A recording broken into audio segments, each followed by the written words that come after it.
Peter, then you start reading things where it's talking about the priesthood. But in all of these other books, where he's dealing directly with the Gentiles, you don't even hear the term priesthood at all. That's the difference in whether or not he's talking to the Euro-Gentiles or whether or not he's talking to the children of Israel.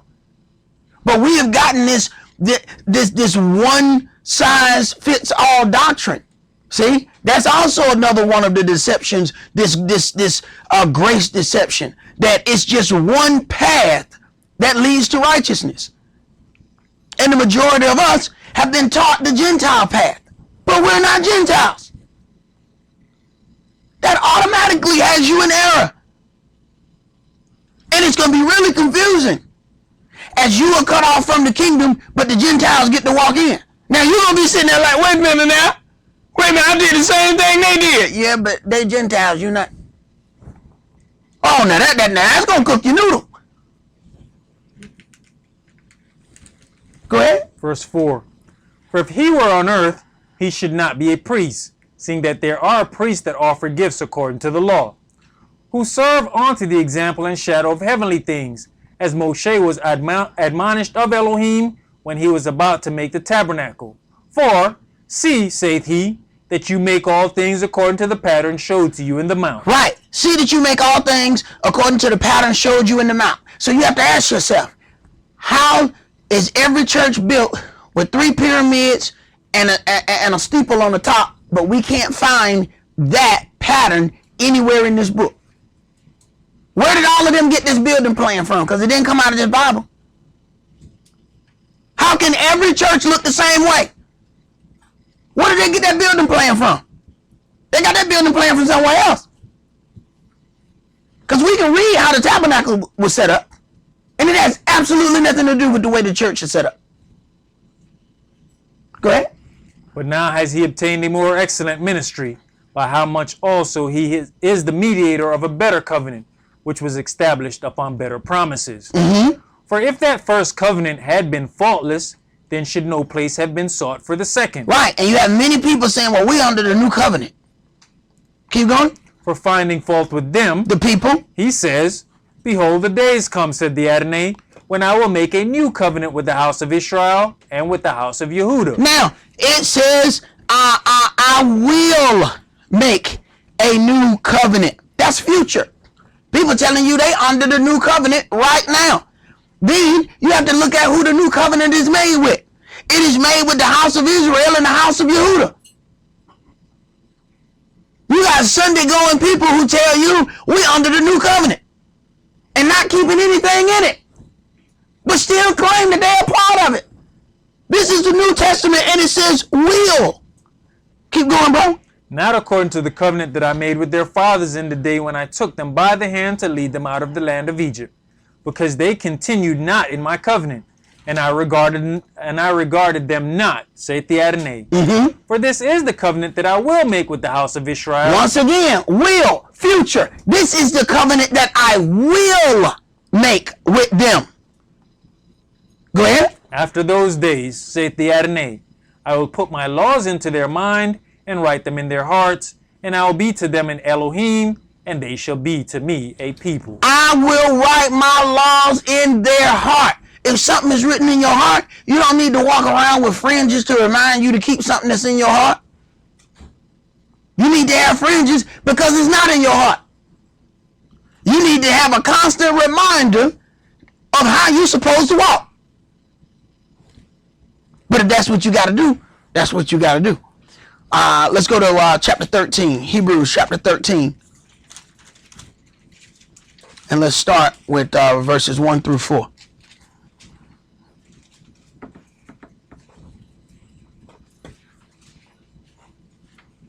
Verse 1. Let brotherly love continue. Be not forgetful to entertain strangers, for thereby some have entertained angels unawares. Right. Now, of course, we know that we've been taught that angels are these big winged creatures. Now, how you going to entertain that unawares? How you going to have a conversation with a big winged entity and not know that you just talked to somebody who got the wings of a bird on his back? That automatically lets you know, wait a minute, the angels don't look like what they told us it looked like. Because there ain't no way you can have a conversation with a winged entity and not know it. That's the first thing you know. If some big wings pop out of cat's back, we ain't having no problem, brother. I can tell you now, we not having no argument. Whatever you say, that's what you done said. That's what you said. That's what it is. I'm not fighting no dude that's got wings coming out of his back. And it says, be careful to entertain strangers. See? So that means that angel looks just like us.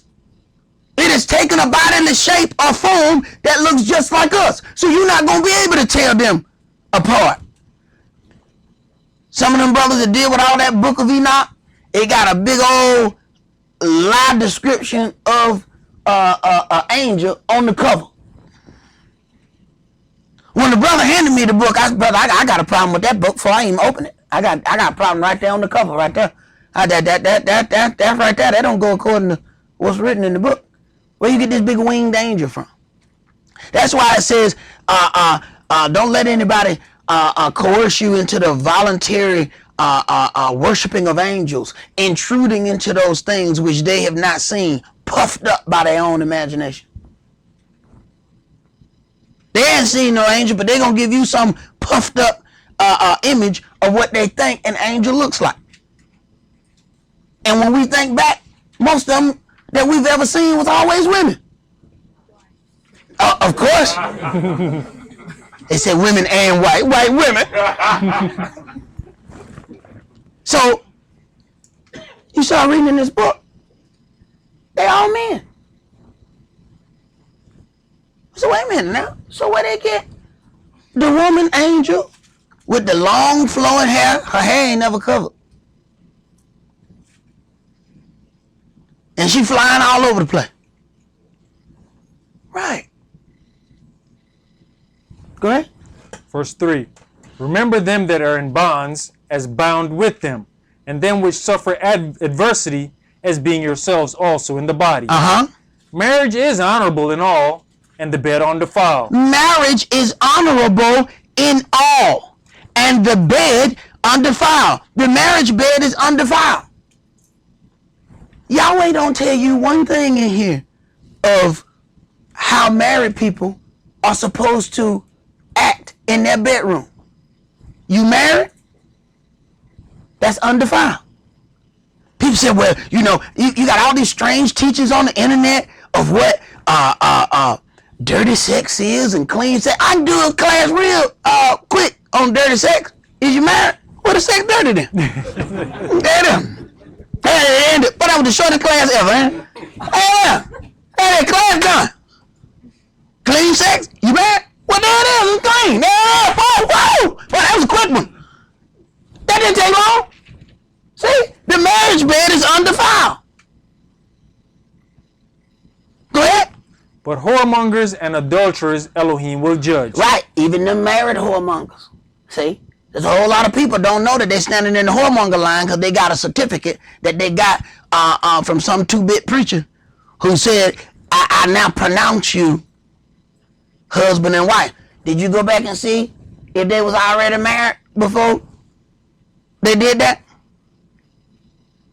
Right. Jump to verse 8. Yahshua the Mashiach, the same yesterday and today and forever. Yahshua the Mashiach, the same yesterday, today, and forever. People want to make you believe that he's done away with all these things. Go ahead. Be not carried about with diverse and strange doctrines. When you deal with these strange doctrine, even when you deal with the situation of the woman at the well, these things are not taught. When he says you've had 5 husbands and the one that you have now is not yours, they're not dealing with that. When you talk about strange doctrines, it's so many that are being taught now that it's really too many to list. There's nothing you can do to lose your salvation. Which, when we read in the book, it says, you also, if you do not continue in all the things that are written, you shall be cut off. So these are strange doctrines that we have learned, And they were taught to us by the church. It says, be careful of these strange doctrines. But see, this whole part of the grace deception says that you can be involved in all of these things and it not be a problem. This fertility worship, it's a strange doctrine. What they call Easter, which is Ashtaroth, the goddess of fertility. We dressed our kids up in white suits to play the role as sperm, and then had them chase all around the yard to go and get an egg. That's fertility. We participated in fertility rituals at the church. That's strange doctrine. I know I ain't the only one when I was little. Say, hey, Mom, and what the eggs and the chocolate got to do with Jesus? Shut up, boy. Go get them eggs. They didn't know. They were just doing the same stuff that was taught to them. But when you start reading, you're trying to figure out, what does this have to do with anything? It's a fertility worship, a ritual, and these strange doctrines were given to us by our church leaders. But the deception that they have now made grace out to be says that you can do that and God not going to be angry with you. But we read where he says, I got a problem with all this idol worship. I'm a very jealous God, and don't put any gods before me. Ashtaroth was an African god that the Euro Gentiles then came and stole for themselves. So it's automatically this other thing. Even as we deal with the Sunday worship, that's a strange doctrine. We read in Acts chapter 13, the Gentiles first heard the word on the Sabbath, and then said the whole town came to hear the word the next Sabbath day. Now this is after the birth, death, and resurrection of the Messiah, and they're all coming to keep the Sabbath and to hear the word on the Sabbath. Yet the majority of the people now believe that they're supposed to hear the word on Sunday. It says that these are strange doctrines. But the adversary, the devil, got to us first. And he taught us strange first. So now when you hear the real story, you think it's strange. Go ahead, bro. For it is a good thing that the heart be established with grace, not with meats, which have not profited them that have been occupied therein. All right. That's all that we're going to do for today. Do understand that we do have Pentecost coming up here shortly, and prepare yourselves when we have to make an appearance. Brothers, do understand, sanctify yourself against the third day before you get ready to make your appearance. And hey, look, if I don't remember to call y'all, Esaac didn't call me, I'm dirty. Hey, take care of your business now. All right?